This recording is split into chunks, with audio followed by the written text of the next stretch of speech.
Présenté par Neobi et son produit Neobi Backup. Avec Neobi Backup, conservez l'intégralité de votre ordinateur en ligne avec son espace illimité. Grâce à son logiciel, vous allez pouvoir planifier vos sauvegardes sur internet, mais également accéder à toutes vos données sur n'importe quel ordinateur. Ce qui est très important, c'est surtout tout est automatique, donc ça vous simplifie la vie. Neobi Backup, c'est à tester sur neobi.com. Les sauvegardes automatiques, super simple, et surtout le premier package est déjà illimité. Alors essayez-le, neobi.com. Aujourd'hui, j'ai le plaisir d'être avec Jérôme, qui est tout simplement le créateur du format que vous aimez tous, qui est le DivX. Jérôme, bonjour, comment vas-tu? Bonjour, ça va très bien, merci. Alors, aujourd'hui, on est sur ton stand, on est sur le stand DivX, comme tu peux le voir. Est-ce que tu peux un petit peu nous dire, d'abord, d'où tu viens, qui tu es? Et c'est vrai que il y a des gens qui le savent, mais pas tout le monde sait que tu es à l'origine de ce format DivX. Comment ça s'est passé? Bon, ça, c'est une relativement très longue histoire. Il y a 6 ou 7 ans que tout a commencé, avec la création du DivX, d'un format qui a commencé sur Internet, qui s'est développé très rapidement. Et puis on est venu à faire une compagnie pour promouvoir, pour développer, et pour avancer le collecte. Donc aujourd'hui, 6 ou 7 ans après, voilà, on est à Las Vegas pour le CES, où on présente tout un tas de produits, de services. Donc un très long trajet depuis les débuts du collecte en France à Montpellier, mais aujourd'hui effectivement beaucoup de choses à parler, beaucoup de choses à présenter. Je vais vous guider dans le stand. Alors, on te suit tout de suite. Vas-y, montre-nous ce qu'il y a de stand. Donc aujourd'hui, ce qu'on présente ici, c'est un petit peu tout l'écosystème DivX. C'est les différents services et différents produits dans lesquels vous pouvez trouver DivX qui vous permettent de justement déplacer et profiter de vos contenus, de vos films, de vos vidéos de manière transparente et très, très pratique. Donc aujourd'hui, la partie la plus simple pour commencer, je dirais, c'est les kits de platine DVD certifié DivX, que tout le monde connaît très bien aujourd'hui en France. Donc là, c'est un modèle Ultra, notre prochain level de certification qui permet de supporter menu, animé, sous-titres, toutes les fonctions qu'on trouve sur un DVD d'habitude. Ici, là, donc c'est donc un clip en DivX Ultra, donc ça c'est un menu, vous voyez, menu animé. Tout à fait, on peut choisir la langue, on va le faire en français avec des sous-titres en français, et donc on peut jouer son clip, il va partir avec ce menu en français, supporte jusqu'à 32 langages, 8 sous-titres, tout ça comme sur un exactement. Et aujourd'hui justement, donc, on va passer à la suite. C'est donc pour le faire aujourd'hui, on peut justement utiliser des logiciels certifiés DivX, de l'autre côté peut-être, qui sont donc des logiciels. On a tout un tas de partenaires, Cyberlink, Intervideo, Pinnacle, Roxio, qui travaillent avec nous justement pour mettre DivX dans leur logiciel d'édition. Donc là, je ne sais pas exactement lequel c'est, celui-là, to be honest, je ne pourrais pas dire. Mais nous présentons de l'autre côté justement un nouveau logiciel qu'on a introduit à CES. Donc avec un simple ordinateur, je vais pouvoir moi aussi faire un DivX interactif? Tout à fait. Et justement, donc là, ils sont en train de parler, mais donc de l'autre côté, nous présentons faire le tour, on va nous présentons ce nouveau logiciel qu'on a développé avec Pegasus, qui justement s'appelle DivX Creator, qui permet très simplement, de la manière dont vous créez des DVD, de créer des DivX avec des menus interactifs. Alors, vous pouvez avoir des templates, des modèles dans lesquels vous mettez des vidéos, des boutons. Can you show us like some stuff from the Pegasus? Yes. C'est très simple, hein, je vois il y a des grosses icônes, on peut pas trop se tromper là. Ah, mais là on est très content avec Pegasus, justement on a développé ce logiciel, et donc ça permet de faire ce genre de choses. Il crée les menus, les boutons automatiquement, il peut créer les liens automatiquement. C'est vraiment drag and drop, on prend son background, on prend ses boutons, on dit où sont les points d'entrée, points de sortie pour les chapitres. tout ça se fait très très simplement et on permet d'avoir ce genre de... Si j'ai des films de vacances, que je veux les monter simplement et faire un menu et en plus le faire en DivX pour pas que ça prenne... Tout à fait. Maintenant c'est très simple avec le logiciel qui est disponible dès aujourd'hui en fait sur le website. Donc ça c'est un des nouveaux produits qu'on est content d'avoir à CES. Can you show the software itself? Alors, DivX, voilà, donc je commence, on choisit un projet. Just like run him. Ok. c'est tout simple. Donc ça va être votre menu, votre film lui-même. Did you have like an existing project with like some stuff everywhere? Donc ça c'est la partie de la sélection où on peut faire un point d'entrée, point de sortie. Ça peut faire du montage basique. Donc si vous voulez pas vous prendre pour Kubrick et juste éditer les points d'entrée, les points de sortie, prendre les meilleurs morceaux et mettre tout ça ensemble. Après il y a des modèles pour tout ce qui est boutons, background. Pas besoin d'une machine de guerre pour faire ça. Non, tout à fait. Non, vous avez besoin d'un... Non, tout à fait. Il n'y a pas de... Ça c'est pour faire les menus. Voilà, on peut créer les menus. On crée les points d'entrée, points de sortie. Il va automatiquement faire le menu animé avec l'icône. C'est déjà disponible ça? C'est disponible dès aujourd'hui dès aujourd'hui sur DivX.com. Ok, merci beaucoup. Merci. Donc ça c'est quelque chose qu'on est très content. Justement, on amène la création de contenu de manière très très simple. Alors on peut se diriger vers les caméras DivX. Donc une des choses aussi pour réduire la complexité au niveau de la création de contenu, plutôt que de le créer directement, plutôt que de passer par des formats intermédiaires comme le DV, HDV ou quoi, pourquoi ne pas capturer directement en DivX? Donc là on travaille avec justement certains fabricants de caméras. Tu veux dire que sur mon propre appareil photo, je pourrais sortir du DivX? Tout à fait, ça c'est déjà disponible dès aujourd'hui. Le Casio et le Pentax sont disponibles en Europe. Donc le gros avantage c'est qu'ils permettent d'encoder 640, 480, 30 images par seconde, vraiment à pleine qualité, directement sur l'appareil photo. Donc c'est plus simple pour mettre sur le logiciel de montage? Ah ben là c'est direct, après vous pouvez directement prendre ces clips là et les mettre sur internet, c'est-à-dire de manière transparente. Vous prenez la carte mémoire de l'appareil photo, vous la branchez sur votre ordinateur et vous pouvez uploader le clip. Et en plus les appareils photo je dirais basique, Ah mais tout à fait. Les fonctions vidéo habituelles, à part qu'en plus on pourra directement enregistrer en DivX. Tout à fait. Mais c'est pour la première fois, je dirais, les fonctions vidéo réellement commencent à être suffisamment bonnes pour être utilisables. Moi j'ai quelques appareils photo comme ça qui ont des fonctions vidéo qui sont vraiment pathétiques. Et là aujourd'hui on peut vraiment faire pour la première fois plein écran, fluide, et on peut enregistrer 45 minutes sur une carte d'1 giga. Donc quand même ça permet de s'en servir presque comme une caméra. Ok, allez on continue la visite. Continue la visite. Donc là vous avez ces deux écrans sur lesquels on présente du DivX en haute résolution. Sur le DivX, je peux voir du HD également? Tout à fait. DivX supporte depuis presque toujours la haute définition.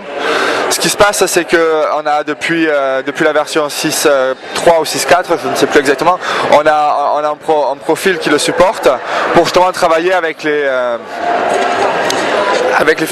distributeurs et les fabricants de produits électroniques. Et donc on a aujourd'hui dans le codec la possibilité d'encoder et de décoder à disque à 1080 lignes. Et c'est bruyant, mais donc la qualité est vraiment très très bonne. Ce qu'on regarde ici là, c'est à 8 Mbps. Donc 8 mégabits par seconde, ce qui est à peu près la qualité qu'on peut trouver sur des bons DVD. Le DVD peut encoder jusqu'à 9 mégabits. Donc à cette qualité, on peut mettre un film complet sur un DVD double couche. Voilà, donc nous on est très contents et puis la qualité est extrêmement bonne. On a plusieurs clips en démo, on en a un où c'est du ski, c'est quelqu'un qui dévale une piste de ski, c'est très dur à encoder parce que ça bouge dans tous les sens, il n'y a pas de consistance dans le mouvement et à 8 mégabits par seconde c'est vraiment très joli. Et tout ça peut être décodé dès aujourd'hui sur certaines platines DVD HD. Certains fabricants comme Iodata, comme Buffalo, comme Kiss ont des platines DVD qui supportent dès aujourd'hui de décoder DivX en 1080. Génial. Donc ça c'est, j'espère que de plus en plus on va proposer des produits et des softwares qui supportent la haute définition parce que c'est un marché en pleine expansion et les gens ont des platines télé, des télévisions à haute définition mais ils n'ont pas de contenu encore. Alors, par là, on se dirige vers les lecteurs portables à disque dur. Donc ça, c'est tout à fait. Ça, c'est un produit aussi sur lequel on est assez excité, puisque depuis pas mal d'années, on a déjà ces lecteurs portables à disque dur avec des grands écrans. Mais là, depuis quelques années, maintenant, ils ne sont plus.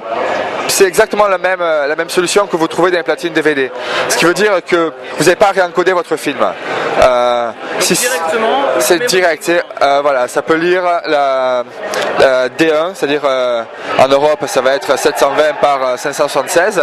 Donc ça peut lire la résolution home theater. Ils ont tous une sortie télé, donc vous pouvez brancher directement un petit câble et le regarder sur votre télévision.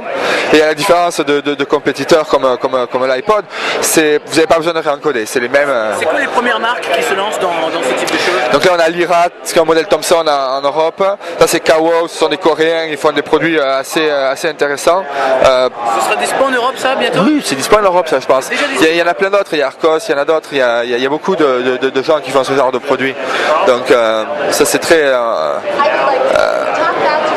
encore une fois, ce qui est intéressant, c'est la sortie télé et le fait que c'est haute résolution. Vous pouvez vraiment transporter les VX partout sans plus avoir besoin de compresseur. Vous allez chez vos potes pour une soirée film, vous prenez juste votre petit lecteur portable. Donc là, ce qu'on présente, peut-être on va aller de l'autre côté, c'est sur certains marchés, on fait ce qu'on appelle des bundles où on met on fournit des films en DivX avec les platines DVD. Donc c'est des vrais films de cinéma. Tout à fait, ce sont des films en fonction du marché. Là, par exemple, on fait ça en Inde, où en Inde on a un mix avec 2 films indiens et 3 films d'Hollywood. Donc il y a des menus et tout ça. Avec menus, etc., Et donc c'est avec le lecteur DVD. Et donc ça c'est une espèce de ça va le démocratiser alors. C'est une espèce de marché une manière de vente qu'on essaie de promouvoir en Europe et en Amérique aussi. On fait ça en Amérique du Sud. J'espère, parce que je trouve que c'est assez intéressant et ça permet à tout le monde de trouver son... C'est vrai qu'en Asie, on vend pas mal de CD en DivX. Je pense pas qu'on va arriver à un marché où on vend des CD DivX, je dirais, à Carrefour ou dans la grande distribution. Mais l'idée avec le bundle avec l'appareil, c'est que dès que vous ouvrez votre appareil, vous pouvez en profiter, vous avez les films, vous les regardez, vous voyez ce de quoi il est capable, et ça aide à l'expérience pour le nouveau produit. Ton nouveau bébé. Donc là on est derrière le dernier stand effectivement qui est StageX. Donc StageX c'est un nouveau site qu'on a lancé il n'y a pas très longtemps. On est encore en stage à alpha, donc c'est on polie encore pas mal, c'est pas tout à fait ça, mais donc l'idée de StageX c'est un site où les utilisateurs peuvent publier leur propre contenu, leur propre vidéo. C'est pas la différence avec des YouTube-like par exemple? Nous l'idée avec StageX c'est que c'est le contenu qui est important. Donc les créateurs de contenu ils investissent beaucoup de temps, beaucoup d'argent, beaucoup de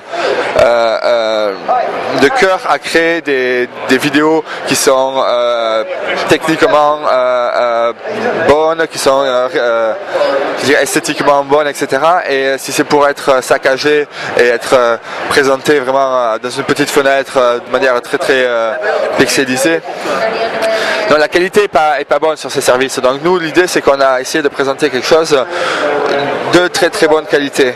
Et Par exemple, une des choses qui est possible sur StageX, c'est d'avoir de la vidéo en haute définition. Donc quand la vidéo est sur la page elle-même, elle va être à la largeur de la page. Par contre, le gros avantage avec StageX, c'est qu'on peut passer en mode plein écran ou juste en double-cliquant sur la fenêtre, passer en mode plein écran. C'est du HD là? Donc voilà, donc là ce qu'on regarde c'est effectivement du HD. Donc ça arrive directement depuis Internet. Moi ça va dépendre effectivement de la vitesse de votre connexion, il n'y a pas de souci. Donc là ça doit être à 8 Mbps encore. Donc 8 Mbps, il y a certains endroits en France où ça passe en temps réel. Sinon, notre méthode, elle va bufferiser jusqu'à ce que ce soit... Petit à petit. Voilà. Donc si votre connexion est à 4 Mbps et que ça c'est à 8, vous allez bufferiser la moitié. Et quand vous avez passé à la moitié, il va commencer à jouer le film, de manière qu'une fois qu'il a commencé, il ne s'arrête plus jusqu'à la fin. Et donc on a un algorithme qui justement est réglé pour faire du progressif download de cette manière. C'est quoi la finalité sur un produit comme StageX? Donc l'idée avec StageX c'est de... je ne pas faire mon Jean-Claude Van Damme, mais Empower, c'est de remettre l'utilisateur au centre. C'est de remettre l'utilisateur au centre du contenu, le créateur de contenu.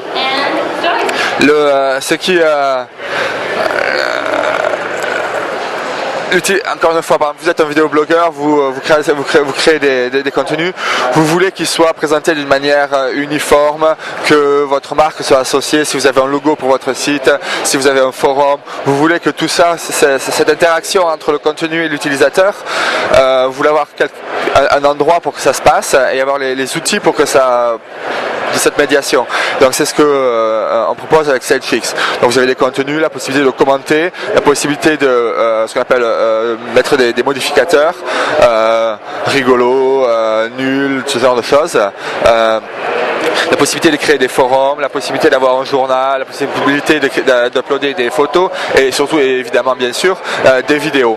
Donc tout ça c'est présenté au centre d'une même interface qui est consistante avec tout ce qui se passe autour du contenu. Donc tous ces éléments là vont pas être des éléments génériques et standards mais vont être des éléments associés autour de votre contenu. La prochaine étape pour StageX c'est quoi? StageX, nous, on l'a conçu encore une fois comme un élément de l'écosystème. Tout ce que je vous ai présenté ce soir-là, c'est plusieurs éléments du même écosystème. Vous téléchargez un film de StageX, vous pouvez le jouer sur votre média portable, vous pouvez le jouer sur votre lecteur de DVD. Si vous encodez, si vous capturez un clip avec un appareil photo DivX, vous pouvez le jouer sur vos lecteurs DVD, sur votre média portable, vous pouvez l'uploader sur StageX. Donc l'idée c'est de créer tout cet environnement de produits qui communiquent entre eux sur un format constant et commun, et qui permet justement de manière très simple aux utilisateurs et de créer et de partager et de créer des relations autour du contenu. Donc StageX c'est un de ces éléments-là. Et donc DivX est ce qu'on dit l'écosystème, c'est tout ce système de produits qui se supportent les uns les autres, qui permet justement de profiter pleinement de l'avantage de DivX. Jérôme, merci beaucoup de toute cette présentation. Maintenant, j'ai quelques petites questions un petit peu. Comment on passe d'un format qu'on crée tout seul, tranquillement chez soi, à aujourd'hui DivX? Est-ce que représente DivX à travers le monde? Qu'est-ce qui s'est passé quand tu es parti de France? Ça c'est une longue histoire. Donc qu'est-ce qui s'est passé? Disons qu'on a travaillé, on a beaucoup travaillé et dès le départ et le groupe original de quelques développeurs qu'on a engagés, on travaille sur ça. Et une des raisons qui m'ont poussé à aller aux États-Unis pour monter la société, c'est justement c'est cette vision et cette pensée à long terme. Et dès le départ de la compagnie, quand on s'est rencontrés aux alentours de 2000-2001, on avait beaucoup de ces idées déjà en tête et tout ce qu'on a fait à DivX a été fait dans cette direction. Et avec les platines DVD, et de travailler avec les fabricants de chips, et travailler avec les fabricants de platines, et les retailers et tout ça. Enfin, vraiment, tout ce qu'on a fait, et au niveau business développement, et au niveau software, et au niveau développement, va dans cette direction. Donc aujourd'hui, on arrive à ce résultat, mais c'est pas, je dirais, le produit du hasard. Est-ce que c'était facile d'imaginer au moment où DivX est arrivé dans ta vie que ça allait se transformer en ça? Non, clairement non. Au tout début, non. Franchement, j'ai pas saisi l'importance et la manière dont ça allait se développer. Assez rapidement, quand c'est devenu un phénomène sur Internet en quelques mois, 2 ou 3 mois, il a fallu que je me pose la question sérieusement de qu'est-ce que ça allait devenir. Et c'est pour ça qu'en rencontrant Jordan Greenall, qui est le PDG de DivX, qui est un des autres créateurs, on a vraiment rencontré sur une vision, sur un long terme.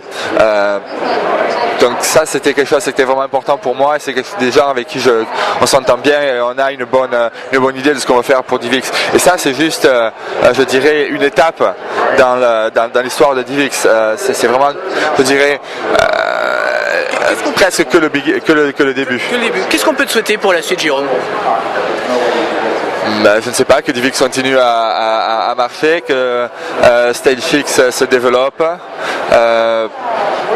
et voilà, et que DivX aille bien. Alors, juste pour finir, on disait avant, en préparant cette interview, qu'en fait c'est en France qu'on vend le plus de platines DVD avec des possibilités DivX. Est-ce que, alors, tu me disais qu'il n'y avait pas trop d'explications pour ça, c'est quand même incroyable. Comment ça se fait que ce soit la France où on vend le plus de platines DivX dans le monde? Est-ce que tu penses que c'est un marché qui a encore beaucoup d'avenir devant lui? Ah, tout à fait. Donc la plupart, on a taux de pénétration aux dernières études qui disaient qu'on avait 94% des platines DVD vendues en France supportaient DivX. Donc effectivement, il est presque plus possible de ne pas acheter une platine DivX en France. Donc certains pourraient croire que le marché est saturé, mais en fait non, justement, c'est de fait que parce qu'on a cette pénétration que justement on peut justement maintenant travailler, je dirais, à la seconde phase, qui est justement autour du contenu, et d'amener du contenu vers ces platines. Et je pense que ça, c'est encore une fois ce qu'on essaie de faire avec StageX, c'est de créer un lien entre les contenus, les vidéos, les films, et les produits DivX, et les manières dont les gens le regardent chez eux. Jérôme, merci beaucoup pour cette petite visite et pour la gentillesse de nous avoir accueillis ici. A très bientôt en France, et puis à très bientôt sur DivX. Et l'adresse de StageX, tu nous la redonnes? Donc stagexx.com ou stagexx.divx.com. Merci beaucoup, à bientôt, au revoir. Merci.